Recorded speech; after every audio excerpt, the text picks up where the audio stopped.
ਵਾਹਿਗੁਰੂ ਜੀ ਕੀ ਫਤਿਹ। ਮੈਂ ਤੁਹਾਡੀ ਹੋਸਟ ਨੀਲਮ ਕੌਰ ਤੇ ਮੈਂ ਟੀਵੀ 84 ਦੇ ਸਾਰੇ ਦਰਸ਼ਕਾਂ ਤੇ ਸ਼ਰੋਤਿਆਂ ਦਾ ਦਿਲੀ ਸਵਾਗਤ ਕਰਦੀ ਹਾਂ ਪ੍ਰੋਗਰਾਮ ਸੱਚੋ ਸੱਚ ਵਿੱਚ, ਜਿਹੜੇ ਇਸ ਪ੍ਰੋਗਰਾਮ ਨਾਲ ਦੇਸ਼ਾਂ ਵਿਦੇਸ਼ਾਂ ਤੋਂ ਜੁੜ ਚੁੱਕੇ ਨੇ। ਖਾਲਿਸਤਾਨ ਅਫੇਅਰ ਸੈਂਟਰ ਦੇ ਸੰਚਾਲਕ ਡਾਕਟਰ ਅਮਰਜੀਤ ਸਿੰਘ ਜੀ ਰੋਜ਼ਾਨਾ ਹੀ ਤਰ੍ਹਾਂ ਸਟੂਡੀਓ ਵਿੱਚ ਮੇਰੇ ਨਾਲ ਸ਼ਾਮਲ ਨੇ। ਆਓ ਨਾ ਮਿਲ ਕੇ ਅੱਜ ਦੇ ਅਹਿਮ ਇਸ਼ੂਜ਼ ਬਾਰੇ ਉਹਨਾਂ ਤੋਂ ਤਬਸਰਾ ਜਾਣਦੇ ਹਾਂ ਉਹਨਾਂ ਦਾ। ਜੀ ਡਾਕਟਰ ਸਾਹਿਬ, ਵਾਹਿਗੁਰੂ ਜੀ ਕਾ ਖਾਲਸਾ, ਵਾਹਿਗੁਰੂ ਜੀ ਕੀ ਫਤਿਹ। ਜੀ ਡਾਕਟਰ ਸਾਹਿਬ, ਜੀ ਆਇਆਂ ਨੂੰ ਪ੍ਰੋਗਰਾਮ ਸੱਚੋ ਸੱਚ ਵਿੱਚ। ਬਹੁਤ ਸ਼ੁਕਰੀਆ ਜੀ ਡਾਕਟਰ ਸਾਹਿਬ, ਅੱਜ 16 ਅਕਤੂਬਰ 2017 2 ਕੱਤਕ ਨਾਨਕਸ਼ਾਹੀ ਸੰਮਤ 549 ਦਾ ਦਿਨ ਹੈ ਤੇ ਡਾਕਟਰ ਸਾਹਿਬ, ਪ੍ਰੋਗਰਾਮ ਸ਼ੁਰੂ ਕਰਨ ਤੋਂ ਪਹਿਲਾਂ ਅਸੀਂ ਆਪਣੇ ਦਰਸ਼ਕਾਂ ਤੇ ਸਰੋਤਿਆਂ ਨੂੰ ਰੋਜ਼ਾਨਾ ਲਈ ਦੱਸ ਦਈਏ ਕਿ ਜਿਸ ਤਰ੍ਹਾਂ ਕਿ ਜੇ ਤੁਸੀਂ ਟੀਵੀ 84 ਨੂੰ ਦੇਖਣਾ ਚਾਹੁੰਦੇ ਹੋ ਤਾਂ ਤੁਸੀਂ ਦੇਖ ਸਕਦੇ ਹੋ spectrum cable, RCN cable, Bell fibre cable in Canada, Roku, Jadoo box, ਸ਼ਾਵਾ, ਫੇਸਬੁੱਕ, ਗਲੋਬਲ ਸੀਪੀਐਨ ਦੀ ਐਪ ਰਾਹੀਂ, ਟੀਵੀ 84 ਦੀ ਐਪ ਰਾਹੀਂ ਆਨਲਾਈਨ ਸਟ੍ਰੀਮਿੰਗ ਤੁਸੀਂ ਟੀਵੀ 84 ਨੂੰ ਦੇਖ ਸਕਦੇ ਹੋ। ਵਿਊਅਰਸ, ਜੇ ਤੁਸੀਂ ਟੀਵੀ 84 ਨਾਲ ਜਾਂ ਫਿਰ ਸੱਚੋ ਸੱਚ ਪ੍ਰੋਗਰਾਮ ਨਾਲ ਫੇਸਬੁੱਕ ਰਾਹੀਂ ਜੁੜੇ ਹੋ ਤਾਂ ਇਸ ਨੂੰ ਵੱਧ ਤੋਂ ਵੱਧ ਸ਼ੇਅਰ ਕਰੋ ਤੇ ਲਾਈਕ ਕਰੋ। Thank you so much. ਜੀ ਡਾਕਟਰ ਸਾਹਿਬ, ਜਿਸ ਤਰ੍ਹਾਂ ਕਿ ਅੱਜ ਆਪਾਂ ਇਸ ਹਫਤੇ ਦਾ ਪਹਿਲਾ ਪ੍ਰੋਗਰਾਮ ਕਰਨ ਜਾ ਰਹੇ ਹਾਂ ਤੇ ਆਪਾਂ ਜਾਣਨਾ ਚਾਹਾਂਗੇ ਤੁਹਾਡਾ ਪਹਿਲਾਂ ਵੀਕਐਂਡ, ਦੈਨ ਆਪਾਂ ਡਿਸਕਸ ਕਰਾਂਗੇ, ਤੁਹਾਡੇ ਵਿਚਾਰ ਸੁਣਾਂਗੇ ਅੱਜ ਦੇ ਅਹਿਮ ਇਸ਼ੂ ਉੱਪਰ। ਜੀ ਡਾਕਟਰ ਸਾਹਿਬ, ਦੇਖੋ, ਜਿਵੇਂ ਅਸੀਂ ਫਰਾਈਡੇ ਦੇ ਪ੍ਰੋਗਰਾਮ 'ਚ ਦੱਸਿਆ ਸੀ ਕਿ ਐਤਵਾਰ ਨੂੰ ਗੁਰਦੁਆਰਾ ਸਾਹਿਬ ਗਲੈਨ ਰੌਕ, ਨਿਊ ਜਰਸੀ 'ਚ ਜੀ ਭਾਈ ਹਰਜਿੰਦਰ ਸਿੰਘ ਜਿੰਦਾ, ਭਾਈ ਸੁਖਦੇਵ ਸਿੰਘ ਸੁੱਖਾ ਦੀ ਸ਼ਹੀਦੀ ਯਾਦ ਨੂੰ ਸਮਰਪਿਤ, ਕਿਉਂਕਿ 5ਵੀਂ ਉਹਨਾਂ ਦੀ ਸ਼ਹੀਦੀ ਯਾਦ ਸੀ, ਸਮਾਗਮ ਰੱਖਿਆ ਹੋਇਆ ਸੀ ਔਰ ਉਸ ਦੇ ਵਿੱਚ ਅਸੀਂ ਸ਼ਮੂਲੀਅਤ ਕੀਤੀ। ਟੀਵੀ 84 ਦੀ ਸਾਰੀ ਟੀਮ ਵੀ ਉੱਥੇ ਹਾਜ਼ਰ ਸੀ ਔਰ ਉਸ ਪ੍ਰੋਗਰਾਮ ਨੂੰ ਕੈਮਰਾ ਬੰਦ ਕੀਤਾ, ਜਿਹਨੂੰ ਆਉਣ ਵਾਲੇ ਦਿਨਾਂ 'ਚ ਅਸੀਂ ਅਨਾਊਂਸ ਕਰਕੇ ਜਿਹੜਾ ਉਹ ਦਿਖਾਵਾਂਗੇ। ਸੋ ਜਿਵੇਂ ਜਿੰਦਾ ਸੁੱਖਾ ਦੀਆਂ ਸ਼ਖਸੀਅਤਾਂ ਨੇ,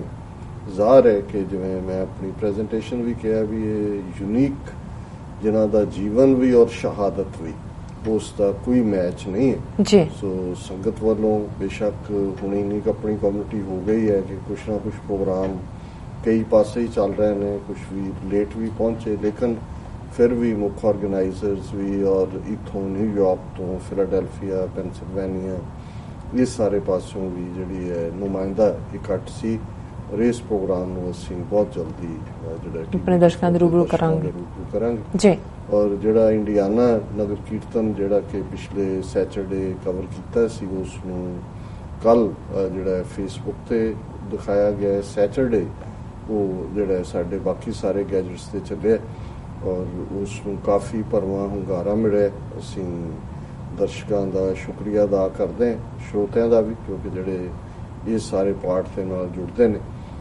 ਕਿ ਉਹਨਾਂ ਨੂੰ ਇਹ ਪ੍ਰੋਗਰਾਮ ਪਸੰਦ ਆਇਆ ਔਰ ਖ਼ਾਸ ਤੌਰ 'ਤੇ ਮਾਈਕ ਪੈਂਸ ਜਿਹੜੇ ਵਾਈਸ ਪ੍ਰੈਜ਼ੀਡੈਂਟ ਨੇ, ਉਹਨਾਂ ਦਾ ਮੈਸੇਜ ਔਰ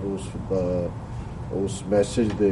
ਪੜ੍ਹਨ ਵਾਲੇ ਜਿਹੜੇ ਉਹਨਾਂ ਦੇ ਬ੍ਰਦਰ ਸਨ ਗ੍ਰੈਗ, ਉਹਨਾਂ ਦਾ ਸਾਡੇ ਵੱਲੋਂ ਕੀਤਾ ਗਿਆ ਧੰਨਵਾਦ।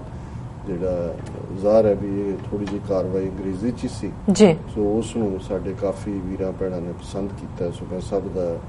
ਸਾਂਝੇ ਤੌਰ 'ਤੇ ਸ਼ੁਕਰੀਆ ਅਦਾ ਕਰਦਾ। ਸੋ ਵਿਸ਼ਾ ਜ਼ਾਹਰ ਹੈ ਵੀ ਓਪਨਿੰਗ ਸਾਡੇ ਪ੍ਰੋਗਰਾਮ ਦਾ ਹਫ਼ਤੇ ਦਾ ਪਹਿਲਾ ਵਿਸ਼ਾ ਜੀ, ਔਰ ਮੈਂ ਬਹੁਤ ਵਾਰ ਜਦੋਂ ਇਹ ਕਹਿੰਦਾ ਹਾਂ ਕਿ ਜਿਹੜੀਆਂ ਮੁਲਕਾਂ ਦੀਆਂ ਸਰਹੱਦਾਂ ਹੁੰਦੀਆਂ ਉਹ ਵੀ ਬਦਲਦੀਆਂ ਰਹਿੰਦੀਆਂ, ਬਿਲਕੁਲ, ਔਰ ਦੋਸਤ ਤੇ ਦੁਸ਼ਮਣ ਵੀ ਬਦਲਦੇ ਰਹਿੰਦੇ ਨੇ। ਔਰ ਜਿਵੇਂ ਇੰਗਲੈਂਡ ਦੇ ਇੱਕ ਪੋਪੂਲਰ ਸ਼ਾਇਦ ਲਾਰਡ ਸੀ ਹਾਊਸ ਦਾ, ਉਹਦੀ ਸੇਇੰਗ ਹੈ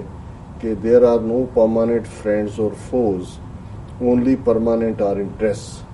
ਕਿ ਕੋਈ ਵੀ ਪੱਕੇ ਦੋਸਤ ਜਾਂ ਦੁਸ਼ਮਣ ਨਹੀਂ ਹੁੰਦੇ ਸਿਆਸਤ 'ਚ, ਸਿਰਫ ਪੱਕੇ ਜਿਹੜੇ ਨੇ ਉਹ ਹਿੱਤ ਹੁੰਦੇ ਨੇ ਕਿ ਤੁਹਾਡੇ ਹਿੱਤ ਕਿੱਥੇ ਜੁੜੇ ਨੇ। ਔਰ ਇਹੀ ਕਾਰਨ ਹੈ ਕਿ ਅਸੀਂ ਦੇਖਦੇ ਹਾਂ ਕਿ ਕਿੰਨੀਆਂ ਦੁਸ਼ਮਣੀਆਂ ਜਿਹੜੀਆਂ ਪਾਲੀਆਂ ਹੁੰਦੀਆਂ, ਕਿੰਨੇ ਨੁਕਸਾਨ ਕੀਤੇ ਹੁੰਦੇ ਨੇ। ਔਰ ਅਲਟੀਮੇਟਲੀ ਜਦੋਂ ਬੱਚੀ ਗੁਰਮੇਹਰ ਕੌਰ ਨੇ ਇਹ ਆਰਗੂਮੈਂਟ ਦਿੱਤਾ ਸੀ ਆਪਣੇ ਪਲੈਕੈਟਸ ਦੇ ਵਿੱਚ ਕਿ ਭਾਈ ਜੇ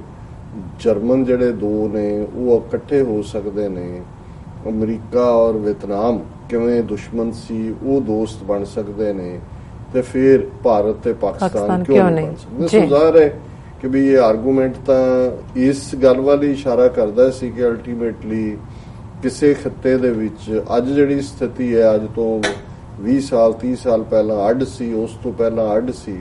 ਸੋ ਹਮੇਸ਼ਾ ਜਦੋਂ ਅਸੀਂ ਮੂਵ ਫਾਰਵਰਡ ਕਹਿੰਦੇ ਹਾਂ ਤੇ ਫਿਰ ਜੇ ਦੋਵੇਂ ਧਿਰਾਂ ਸਿੰਸੀਅਰ ਹੋਣ ਤੇ ਤੁਸੀਂ ਜਿਹਨੂੰ ਕਹਿੰਦੇ ਹੋ ਕਿ you can put the past in the past, ਕਿ ਜਿਹੜਾ ਬੀਤਿਆ ਉਹਨੂੰ ਤੁਸੀਂ ਬੀਤੇ 'ਚ ਧੱਕ ਸਕਦੇ ਹੋ। ਪਰ ਜਦੋਂ ਕੋਈ ਚੀਜ਼ ਜ਼ਾਹਿਰਾ ਤੌਰ ਦੇ ਉੱਤੇ ਲਗਾਤਾਰਤਾ ਨਾਲ ਵਾਪਰਦੀ ਰਹਿੰਦੀ ਹੈ ਔਰ ਉਸ ਕਿਸਮ ਦਾ ਹੀ ਨਜ਼ਰੀਆ ਔਰ ਨੀਅਤ ਦੋਨੋਂ ਹੀ ਰਹਿੰਦੀਆਂ ਨੇ, ਤੇ ਫਿਰ ਉਹਦੇ 'ਚ ਤਬਦੀਲੀ ਨਹੀਂ ਹੁੰਦੀ। ਫਿਰ ਜਿਹੜੇ ਪਿਛਲੇ ਭੂਤ ਵੀ ਹੁੰਦੇ ਨੇ ਉਹ ਵੀ ਤੁਹਾਨੂੰ ਆ ਕੇ ਜਿਹੜਾ ਉਹ ਬੇਚੈਨ ਕਰਦੇ ਨੇ, ਔਰ ਜਿਹੜਾ ਕਿਸੇ ਦਾ ਵਰਤਾਰਾ ਹੁੰਦਾ ਉਸ ਨੂੰ, ਉਸ ਦੇ ਬਿਹੇਵੀਅਰ ਨੂੰ, ਜਿਹਨੂੰ ਅੰਗਰੇਜ਼ੀ 'ਚ ਰੀਇਨਫੋਰਸ ਕਰਦੇ ਨੇ, ਜਾਂ ਤੁਹਾਨੂੰ ਲੱਗਦਾ ਹੈ ਕਿ ਵੀ ਨਹੀਂ ਇਹ ਬਿਲਕੁਲ ਸਾਡੀ ਜਿਹੜੀ ਪਰਸੈਪਸ਼ਨ ਹੈ ਇਸ ਪਰਸਨ ਬਾਰੇ ਜਾਂ ਇਸ ਸਥਿਤੀ ਬਾਰੇ ਜਾਂ ਇਸ ਮੁਲਕ ਬਾਰੇ ਉਹ ਬਿਲਕੁਲ ਠੀਕ ਹੈ। ਅਫਗਾਨਿਸਤਾਨ,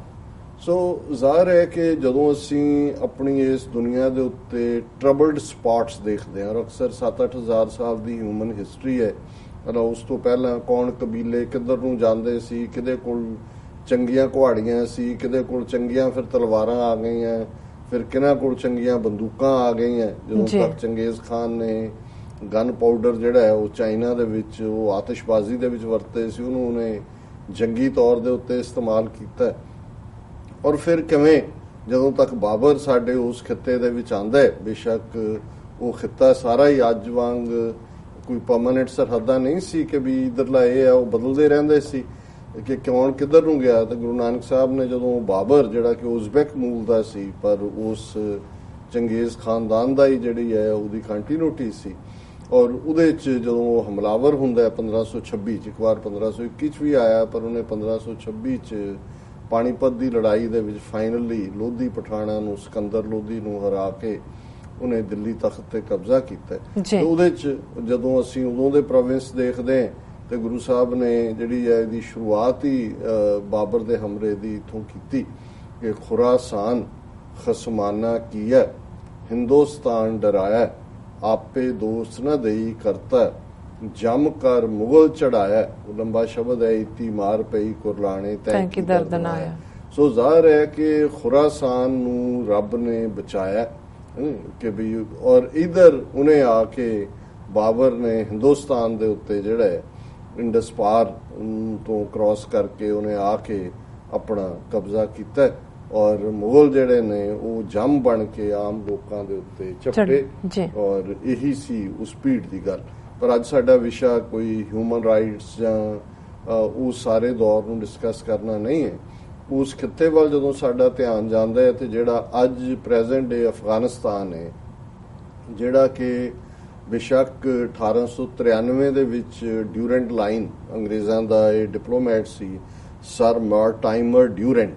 ਬ੍ਰਿਟਿਸ਼ ਡਿਪਲੋਮੈਟ ਸੀ, ਉਸ ਨੇ ਔਰ ਉਸ ਵੇਲੇ ਅਬਦੁਲ ਰਹਿਮਾਨ ਖਾਨ ਜਿਹੜਾ ਕਿ ਅਮੀਰ ਸੀ ਅਫਗਾਨਿਸਤਾਨ ਦਾ,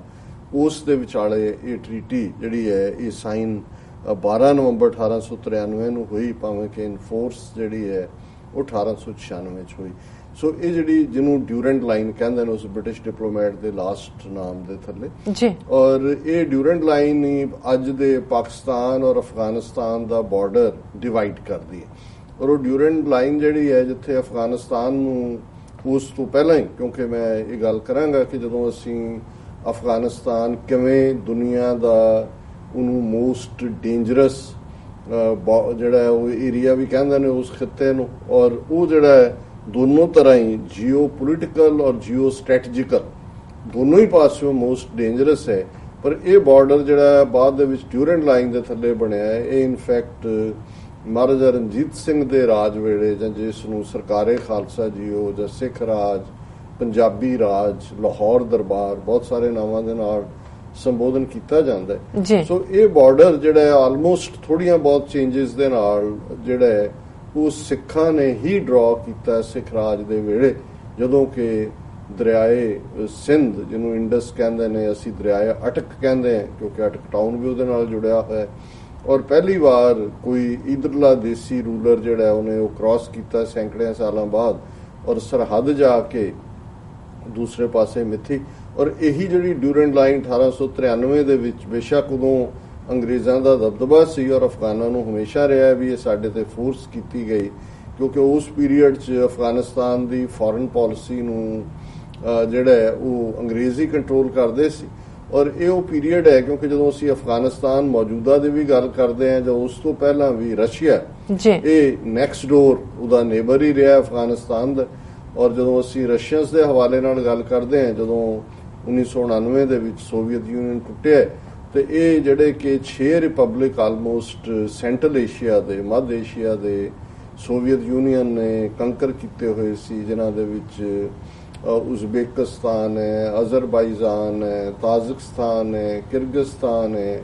ਤੁਰਕਮਾਨਿਸਤਾਨ ਹੈ। ਔਰ ਇਹ ਜਿਹੜੇ ਸਾਰੇ ਨੇ ਇਹ ਅਲਟੀਮੇਟਲੀ ਇੰਡੀਪੈਂਡੈਂਟ ਕੰਟਰੀਜ਼ ਬਣੀਆਂ। ਔਰ ਅੱਜ ਜਦੋਂ ਅਸੀਂ ਦੇਖਦੇ ਹਾਂ ਕਿ ਵੀ ਇਹ ਜਿਹੜਾ ਬਾਰਡਰ ਹੈ ਅਫਗਾਨਿਸਤਾਨ ਦਾ, ਉਜ਼ਬੇਕਿਸਤਾਨ ਨਾਲ ਵੀ ਲੱਗਦਾ ਹੈ, ਤਾਜ਼ਿਕਸਤਾਨ ਨਾਲ ਵੀ ਲੱਗਦਾ ਹੈ।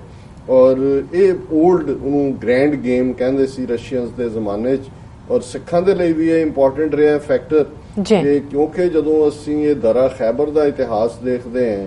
ਜਾਂ ਉਸ ਖਿੱਤੇ ਦਾ ਇਤਿਹਾਸ ਦੇਖਦੇ ਹਾਂ ਤੇ ਸੈਂਕੜਿਆਂ ਸਾਲਾਂ ਤੋਂ ਜਿਹੜੇ ਹਮਲਾਵਰ ਬੇਸ਼ੱਕ ਉਹ ਅਫਗਾਨਿਸਤਾਨ 'ਚੋਂ ਓਰੀਜਿਨੇਟ ਹੁੰਦੇ ਸੀ, ਸੈਂਟਰਲ ਏਸ਼ੀਆ 'ਚੋਂ ਆਉਂਦੇ ਸੀ, ਉਹਨਾਂ ਦਾ ਜਿਹੜਾ ਦਰਵਾਜ਼ਾ ਸੀ ਦਰਾ,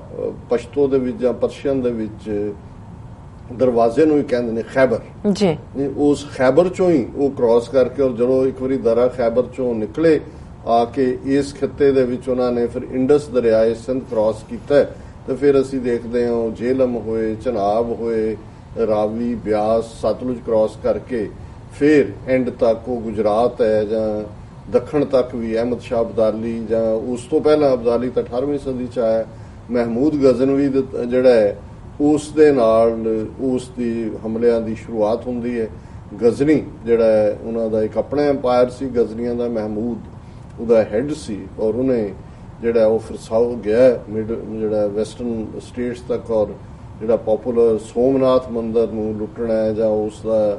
ਬਹੁਤ ਕੁਝ ਲੈ ਜਾਣਾ ਹੈ, ਉਹ ਮਹਿਮੂਦ ਗਜ਼ਨਵੀ ਦੇ ਨਾਲ ਹੀ ਜੁੜਿਆ ਹੋਇਆ। ਔਰ ਫਿਰ ਮਹਿਮੂਦ ਗਜ਼ਨਵੀ ਨੇ ਉਹ ਦਰਵਾਜ਼ਾ ਖੋਲ੍ਹਿਆ ਔਰ ਉਸ ਸਾਰੇ ਪੀਰੀਅਡ ਦੇ ਵਿੱਚ ਔਰ ਅਸੀਂ ਜਦੋਂ ਦੇਖਦੇ ਹਾਂ ਕਿ ਇਸ ਖਿੱਤੇ ਦੇ ਵਿੱਚ ਜਿਸ ਨੂੰ ਕਾਕੇਸ਼ੀਅਨ ਮਾਊਂਟੇਨਸ ਦੇ ਨਾਲ ਜੁੜਿਆ ਹੋਇਆ ਖਿੱਤਾ ਵੀ ਹੈ,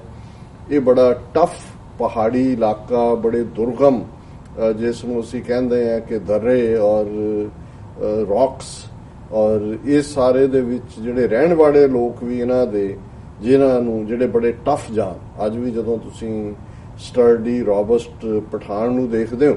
ਤੇ ਇਹ ਅੰਦਾਜ਼ਾ ਲਾਣਾ ਫਿਰ ਔਖਾ ਨਹੀਂ ਹੈ ਕਿ ਵੀ ਔਰ ਆਮ ਤੌਰ ਤੇ ਪਹਾੜਾਂ ਦੇ ਰਹਿਣ ਵਾਲੇ ਲੋਕ ਵੈਸੇ ਵੀ ਸਖਤ ਜਾਨ ਹੁੰਦੇ ਨੇ ਤੇ ਅਫਗਾਨਿਸਤਾਨ ਕੁਛ ਇਸ ਕਿਸਮ ਦਾ ਰਿਹਾ ਕਿ ਉਹਨਾਂ ਦੇ ਕੋਈ ਆਪਣੀ ਕੋਈ ਬਹੁਤਾ ਪਾਣੀ ਵੀ ਨਹੀਂ ਸੀ, ਕੋਈ ਖੇਤੀਬਾੜੀ ਨਹੀਂ ਹੈ, ਕੋਈ ਹੋਰ ਆਮਦਨ ਦੇ ਸਾਧਨ ਨਹੀਂ ਨੇ। ਔਰ ਜਿਵੇਂ ਪਾਕਿਸਤਾਨ ਦੇ ਇੱਕ ਸਕਾਲਰ ਜਦੋਂ ਉਹ ਡਿਸਕ੍ਰਾਈਬ ਕਰਦੇ ਨੇ, ਕਿਉਂਕਿ ਇਹ ਲੋਕਾਂ ਦੇ ਕੁਝ ਚੀਜ਼ਾਂ ਕਿਸੇ ਨੂੰ ਪੁੱਟ ਡਾਊਨ ਕਰਨ ਲਈ ਨਹੀਂ ਹੁੰਦੀਆਂ, ਉਹ ਲੇਮੈਨ ਲੈਂਗੁਏਜ ਦੇ ਵਿੱਚ ਐਕਸਪਲੇਨ ਕਰਦੀਆਂ ਕਿ ਉਹਦਾ ਖਿੱਤਾ ਉਸ ਦੇ ਵਿੱਚ ਕੀ ਹੈ। ਜਿਵੇਂ ਜਦੋਂ ਕੋਈ ਪੰਜਾਬ ਕਹਿੰਦੇ ਤਾਂ ਜ਼ਾਹਰ ਹੈ ਵੀ ਇਹ ਨਾਮ ਵੀ ਪਰਸ਼ੀਅਨ ਵਾਲਿਆਂ ਨੇ ਦਿੱਤਾ ਹੈ, 5 ਆਬ ਜੀ, ਆਬ ਪਾਣੀਆਂ ਨੂੰ ਕਹਿੰਦੇ ਨੇ। ਸੋ ਜ਼ਾਹਰ ਹੈ ਕਿ ਜਦੋਂ ਤੁਸੀਂ ਆਬ ਕਹੋਗੇ, ਪਾਣੀ ਕਹੋਗੇ, ਫਿਰ ਤੁਸੀਂ ਉਸ ਧਰਤੀ ਦਾ ਉਪਜਾਊ ਹੋਣਾ ਕਿ ਵੀ ਉਸ ਥਾਂ ਤੇ ਫਸਲਾਂ ਹੋਣਗੀਆਂ, ਉਸ ਥਾਂ ਤੇ ਚਾਰਾ ਹੋਏਗਾ, ਉਸ ਥਾਂ ਤੇ ਖੁਸ਼ਹਾਲੀ ਹੋਏਗੀ, ਨਮੀ ਦੇ ਨਾਲ ਹੀ ਪਾਣੀ ਨਾਲ ਹੀ ਸਾਰਾ ਜੁੜਿਆ ਹੋਇਆ। ਔਰ ਇਹ ਜਿਹੜਾ ਸਾਰਾ ਹੀ ਖਿੱਤਾ ਹੈ ਜਿਹੜਾ ਬੇਸ਼ੱਕ ਅੱਜ ਅਫਗਾਨਿਸਤਾਨ ਦਾ ਬਾਰਡਰ ਡਿਊਰੈਂਟ ਲਾਈਨ ਜਾਂ ਉਸ ਤੋਂ ਪਹਿਲਾਂ ਸਿੱਖਾਂ ਵੱਲੋਂ ਡਰਾ ਕੀਤਾ ਬਾਰਡਰ ਹੀ ਹੈ, ਪਰ ਇਸ ਖਿੱਤੇ ਬਾਰੇ ਇੱਕ ਗੱਲ ਬੜੀ ਲੋਕ ਜਿਹੜੀ ਗਾਥਾਵਾਂ 'ਚ ਮਸ਼ਹੂਰ ਰਹੀ ਹੈ ਕਿ ਇੱਥੇ 2 ਚੀਜ਼ਾਂ ਹੀ ਹੁੰਦੀਆਂ ਨੇ, ਝਾੜੀ ਤੇ ਦਾੜੀ, ਕਿ ਝਾੜੀਆਂ ਨੇ, ਬੁਸ਼ਸ ਨੇ ਲੰਬਾ ਲੰਬਾ ਕਈ ਮਾਈਲ ਔਰ ਟਫ ਜਾਨ, ਔਰ ਦੂਸਰੇ ਜਿਹੜੇ ਨੇ ਅੱਜ ਵੀ ਜਦੋਂ ਅਸੀਂ ਰੀਅਲ ਜਿਹੜਾ ਉੱਥੋਂ ਦੇ ਰਹਿਣ ਵਾਲੇ ਜਾਂ ਦੂਸਰੇ ਦੇਖਦੇ ਤੇ ਉਹ ਆਪਣਾ ਦਾੜੀ ਸਾਬਤ ਰੱਖਦੇ। ਵੈਸੇ ਵੀ ਜਦੋਂ ਅਸੀਂ ਇਸਲਾਮ ਦੀ ਗੱਲ ਕਰਦੇ ਕਿ ਇਸਲਾਮ ਅਰਬ ਕਬੀਲਿਆਂ ਨੇ 7ਵੀਂ ਸਦੀ ਦੇ ਵਿੱਚ ਹੀ ਇਸ ਖਿੱਤੇ ਤੇ ਕੰਟਰੋਲ ਕੀਤਾ ਔਰ ਇਹ ਜਿਹੜਾ ਇਸਲਾਮ ਹੈ ਇੱਥੇ 7ਵੀਂ ਸਦੀ ਦੇ ਵਿੱਚ ਹੀ ਆਇਆ। ਔਰ ਐਨ ਬਲਾਕ ਆਲਮੋਸਟ ਜਿਹੜੇ ਪਸ਼ਤੋ ਸਪੀਕਿੰਗ ਕਬੀਲੇ ਸੀ ਉਹਨਾਂ ਨੂੰ ਪਖਤੂਨ ਵੀ ਕਹਿੰਦੇ ਨੇ, ਪਸ਼ਤੂਨ ਵੀ ਕਹਿੰਦੇ ਨੇ। ਹਿਸਟੋਰੀਕਲੀ ਜਿਹੜਾ ਅਫਗਾਨ ਵਰਡ ਹੈ 10ਵੀਂ ਸਦੀ ਦਾ ਜਿਹੜਾ ਅਰਬਾਂ ਦਾ ਇਤਿਹਾਸ ਹੈ ਉਸ ਦੇ ਵਿੱਚ ਮੈਂਸ਼ਨ ਹੁੰਦਾ ਹੈ। ਸੋ ਉਹਨਾਂ ਨੇ ਜਿੱਥੇ ਇਸਲਾਮ ਨੂੰ ਕਬੂਲਿਆ ਉੱਥੇ ਉਹਨਾਂ ਦਾ, ਕਿਉਂਕਿ ਇਹ ਕਬੀਲਿਆਂ ਵਾਲੀ ਸੁਸਾਇਟੀ ਸੀ ਔਰ ਇਹਨਾਂ ਦੇ ਆਪਣੇ 4-5 ਹਜ਼ਾਰ ਸਾਲ ਤੋਂ ਜਿਹੜੇ ਆਪਣੇ ਕਾਨੂੰਨ ਨੇ ਕਬੀਲਿਆਂ ਦੇ, ਜਿਵੇਂ ਜਦੋਂ ਅਸੀਂ ਤੁਰਕਾਂ ਦੇ ਹਵਾਲੇ ਨਾਲ ਗੱਲ ਕਰਦੇ ਹਾਂ, ਬੇਸ਼ੱਕ ਜਦੋਂ ਉਹਨਾਂ ਨੇ ਰਾਜ ਭਾਗ ਲਿਆ ਭਾਰਤ ਵੀ ਬਾਬਰ ਦੇ ਨਾਲ ਆ ਗਏ ਤੇ ਉਹਨਾਂ ਨੇ ਸ਼ਰੀਅਤ, ਕਿਉਂਕਿ ਇਸਲਾਮ ਦਾ ਹੀ ਲਾਅ ਸ਼ਰੀਅਤ ਹੈ, ਉਹਨਾਂ ਦੀਆਂ ਕਾਜ਼ੀ ਕੋਰਟ ਸ਼ਰੀਅਤ ਤੇ ਆਧਾਰਿਤ ਫੈਸਲੇ ਕਰਦੀਆਂ ਸੀ, ਪਰ ਕੁਝ ਮਾਮਲਿਆਂ ਦੇ ਵਿੱਚ ਉਹਨਾਂ ਦਾ ਜਿਹੜਾ ਆਪਣਾ ਕਬੀਲਿਆਂ ਦੇ ਕਾਨੂੰਨ ਨੇ ਉਹ ਬਰਾਬਰ ਜਾਰੀ ਰਹਿੰਦੇ ਸੀ। ਔਰ ਅੱਜ ਵੀ ਇਹਦੇ ਬਾਵਜੂਦ ਕਿ 21ਵੀਂ ਸਦੀ ਹੈ ਔਰ ਦੂਸਰਾ ਹੈ, ਲੇਕਿਨ ਅੱਜ ਵੀ ਬਹੁਤ ਸਾਰੇ ਫੈਸਲੇ ਜਿਹੜੇ ਅਫਗਾਨਾਂ ਦੇ ਐਲਡਰਸ ਨੇ ਜਦੋਂ ਬੈਠਦੇ ਨੇ, ਕਬੀਲਿਆਂ ਦੇ ਮੁਖੀ ਵੀ ਹੁੰਦੇ ਨੇ ਜਿਹਨੂੰ ਜਰਗਾ ਕਹਿੰਦੇ ਨੇ, ਗ੍ਰੈਂਡ ਜਰਗਾ ਵੀ ਹੁੰਦਾ ਉਹਨਾਂ ਦਾ, ਉਹੀ ਫੈਸਲਾ ਲੈਂਦੇ ਨੇ ਬਹੁਤ ਸਾਰੇ ਮੁੱਦਿਆਂ ਦੇ ਉੱਤੇ। ਔਰ ਉਹਦੇ 'ਚ ਈਵਨ ਮਜ਼ਹਬ ਨਾਲੋਂ ਰਵਾਇਤ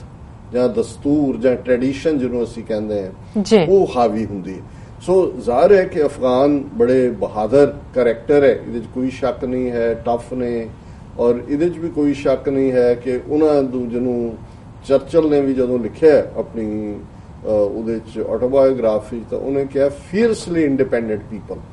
ਕਿ ਬਈ ਉਹ ਕਿਸੇ ਦੀ ਅਧੀਨਗੀ ਗੁਲਾਮੀ ਕਬੂਲਣ ਵਾਲੇ ਲੋਕ ਨਹੀਂ। ਔਰ ਉਹਨਾਂ ਦੇ ਜਿਹੜੇ ਆਪਣੇ ਕਬੀਲਿਆਂ ਦੇ ਕਾਨੂੰਨ ਨੇ ਉਹਨਾਂ ਦੇ ਥੱਲੇ ਇਹ ਠੀਕ ਹੈ, ਕੁਝ ਚੀਜ਼ਾਂ ਜਿਵੇਂ ਝਾੜੀ ਤੇ ਦਾੜੀ ਦੀ ਗੱਲ ਹੈ, ਉਹਦੇ ਨਾਲ ਕੁਝ ਚੀਜ਼ਾਂ ਜਿਹੜੀਆਂ ਨੇ ਉਹਨਾਂ ਦੇ ਵਿੱਚ ਜਦੋਂ ਤੁਹਾਡੇ ਕੋਲ ਆਪਣਾ ਸਾਧਨ ਹੀ ਨਹੀਂ ਹੈ, ਫਿਰ ਲੁੱਟਮਾਰ ਕਰਕੇ ਖਾਣਾ ਜਾਂ ਜਿੱਧਰੋਂ ਹੱਥ ਆਇਆ ਉਹ ਹੈ। ਫਿਰ ਉਹਨਾਂ ਦੇ ਵਿੱਚ ਇਹ ਜਿਹੜਾ ਫਿਰੌਤੀ ਲੈਣ ਦਾ ਹੈ ਜਾਂ ਅਗਵਾ ਕਰਨਾ ਔਰ ਉਹਦੇ ਬਦਲੇ ਦੇ ਵਿੱਚ ਇਸ ਦੇ ਵਿੱਚ ਫਿਰ ਸੌਦੇਬਾਜ਼ੀ ਕਰਨੀ, ਇਹ ਵੀ ਉਹਨਾਂ ਦਾ ਈਵਨ ਅੰਗਰੇਜ਼ਾਂ ਦੇ ਜ਼ਮਾਨੇ 'ਚ ਵੀ ਜਦੋਂ ਇੰਨਾ ਸਟਰੋਂਗ ਐਡਮਿਨਿਸਟ੍ਰੇਸ਼ਨ ਹੁੰਦਾ ਸੀ ਉਹਨਾਂ ਦਾ, ਉਹ ਇਹ ਕਰਦੇ ਸੀ। ਪਰ ਇਹਦੇ 'ਚ ਇੱਕ ਉਹਨਾਂ ਦੀ ਬਿਊਟੀ ਹੈ ਕਿ ਜੇ ਕਿਸੇ ਦੀ ਜਿਵੇਂ ਅੰਗਰੇਜ਼ਾਂ ਦੇ ਵੇਲੇ ਕਿਸੇ ਉਹ ਮੇਮ ਨੂੰ ਚੁੱਕ ਕੇ ਲੈ ਗਏ ਤੇ ਉਸ ਨੂੰ ਉਹ ਵਾਇਓਲੇਟ ਨਹੀਂ ਸੀ ਕਰਦੇ, ਉਸ ਦਾ ਨੂੰ ਬੇਪਤ ਨਹੀਂ ਸੀ ਕਰਦੇ, ਉਹ ਸਿਰਫ ਉਹਨਾਂ ਨੇ ਪੈਸੇ ਲੈਣ ਦੇ ਲਈ ਰੱਖੇ। ਹੁਣ ਵੀ ਜਦੋਂ ਅਜੇ ਵੀ ਇਹ ਸਿਲਸਿਲਾ ਚੱਲਦਾ ਹੈ, ਬਹੁਤ ਵਾਰ ਪਾਕਿਸਤਾਨ ਦੀ ਫੌਜ, ਪਾਕਿਸਤਾਨ ਦੀ ਸਰਕਾਰ ਕੋਈ ਚੀਨੇ ਅਗਵਾ ਕਰ ਲਏ ਜਾਂ ਈਵਨ ਕਈ ਵਾਰੀ ਬਹੁਤਿਆਂ ਨੂੰ ਲੱਗਦਾ ਹੁੰਦਾ ਜਦੋਂ ਇੰਡੀਅਨ ਮੀਡੀਆ ਉਹਨਾਂ ਖਬਰਾਂ ਨੂੰ ਬਣਾਉਂਦਾ ਹੈ ਕਿ ਜੀ ਸਿੱਖ ਉੱਥੋਂ ਚੁੱਕ ਲਏ, ਜਿਹੜੇ ਵਪਾਰੀ ਨੇ ਜਿਨ੍ਹਾਂ ਕੋਲ ਪੈਸਾ ਜਾਂ ਦੂਜਾ ਅਫਗਾਨ ਕਰਦੇ ਰਹੇ ਨੇ ਕਿ ਭਾਈ ਉਹਨੂੰ ਲੈ ਗਏ, ਫਿਰ ਉਹ ਸੌਦਾ ਕਰਕੇ, ਪਰ ਉਹਨਾਂ ਦਾ ਨੁਕਸਾਨ ਨਹੀਂ ਕਰਦੇ, ਉਹਨਾਂ ਨੂੰ ਉਹ ਰੱਖਦੇ ਨੇ ਪ੍ਰੋਪਰਲੀ। ਤੇ ਜੇ ਡਿਮਾਂਡਸ ਮੀਟ ਨਾ ਹੋਣ ਤਾਂ ਫਿਰ ਉਹ ਜਿਬਾ ਕਰਨ ਲੱਗੇ ਵੀ ਨਹੀਂ, ਜਿਹੜਾ ਉਸ ਤੋਂ ਪਾਸੇ ਰਹਿੰਦੇ। ਲੇਕਿਨ ਮੈਂ ਅਦਰਵਾਈਜ਼ ਉਹਨਾਂ ਦੀਆਂ ਜਿਹੜੀ ਟ੍ਰਾਈਬਲ ਕਰੈਕਟਰ ਨੇ ਉਹਨਾਂ ਦੀ ਗੱਲ ਕਰਦੇ। ਔਰ ਇਹ ਵੀ ਗੱਲ ਰਿਮਾਰਕੇਬਲ ਹੈ ਜਿੱਥੇ ਅਸੀਂ, ਕਿਉਂਕਿ ਸਿੱਖ ਰਾਜ ਦਾ ਪੀਰੀਅਡ ਸ਼ੁਰੂ ਹੋਣ ਤੋਂ ਪਹਿਲਾਂ ਜਦੋਂ ਬਾਬਰ ਗੁਰੂ ਨਾਨਕ ਸਾਹਿਬ ਦੇ ਵੇਲੇ ਹੀ ਆ ਗਿਆ ਔਰ ਅਫਗਾਨ ਰਾਜ ਖਤਮ ਹੋਇਆ, ਉਸ ਦਾ ਜਿਹੜਾ 300-400 ਸਾਲ ਜਿਹੜਾ ਕਿ ਮਹਿਮੂਦ ਗਜ਼ਨਵੀ ਦੇ ਨਾਲ ਹਮਲਾਵਰੀ ਸ਼ੁਰੂ ਹੋਈ ਸੀ ਔਰ ਮੁਹੰਮਦ ਗੌਰੀ ਨੇ ਪ੍ਰਿਥਵੀ ਰਾਜ ਚੌਹਾਨ ਨੂੰ ਹਰਾ ਕੇ 10ਵੀਂ-11ਵੀਂ ਸਦੀ ਦੇ ਵਿੱਚ ਆਪਣਾ ਦਿੱਲੀ ਦੇ ਉੱਤੇ ਕਬਜ਼ਾ ਕੀਤਾ ਸੀ। ਸੋ 1526 ਚ ਉਸ ਬਾਬਰ ਦੇ ਆਉਣ ਤੋਂ ਬਾਅਦ ਉਹਨਾਂ ਦਾ ਕੰਮ ਖਤਮ ਹੋਇਆ। ਫਿਰ ਆਲ ਆਫ ਏ ਸਡਨ, ਕਿਉਂਕਿ ਉਹਨਾਂ ਦੇ ਲਈ ਹੋਰ ਦਰਵਾਜ਼ਾ ਕਿਹੜਾ ਜਾਣਦਾ, ਉਹ ਇਧਰੋਂ ਹੀ ਟੱਪ ਕੇ ਇੱਧਰ ਹੀ ਆਉਂਦਾ ਸੀ। ਉਹਨਾਂ ਦੀ ਖੁਰਾਕ ਵੀ ਸੀ, ਉਹੀ ਕੁਛ ਲੁੱਟ ਕੇ ਲੈ ਜਾਂਦੇ ਸੀ। ਜਦੋਂ ਮੁੱਕ ਜਾਂਦਾ ਸੀ, ਜਦੋਂ ਸਰਦੀਆਂ ਨੇ ਉੱਥੋਂ ਨਿਕਲ ਪੈਣ, ਸਰਦੀ ਬਹੁਤ ਹੁੰਦੀ ਹੈ ਵਿੰਟਰ, ਫਿਰ ਇੱਧਰ ਆ ਜਾਂਦੇ ਸੀ ਔਰ ਇੱਧਰੋਂ ਕਰਕੇ ਫਿਰ ਉਹ ਵਾਪਸ ਮੁੜ ਜਾਂਦੇ ਸੀ। ਔਰ ਇਹੀ ਕਾਰਨ ਹੈ ਕਿ ਬੇਸ਼ੱਕ ਤੁਰਕਾਂ ਦਾ ਰਾਜ ਐਸਟੈਬਲਿਸ਼ ਹੋਇਆ, ਪਰ 18ਵੀਂ ਸਦੀ ਦੇ ਵਿੱਚ ਫਿਰ ਪਹਿਲਾਂ ਤਾਂ ਹਰੂਣਾ ਨਾਦਰ ਸ਼ਾਹ ਨੇ ਦਿੱਤਾ 1800, ਉਹ ਈਰਾਨ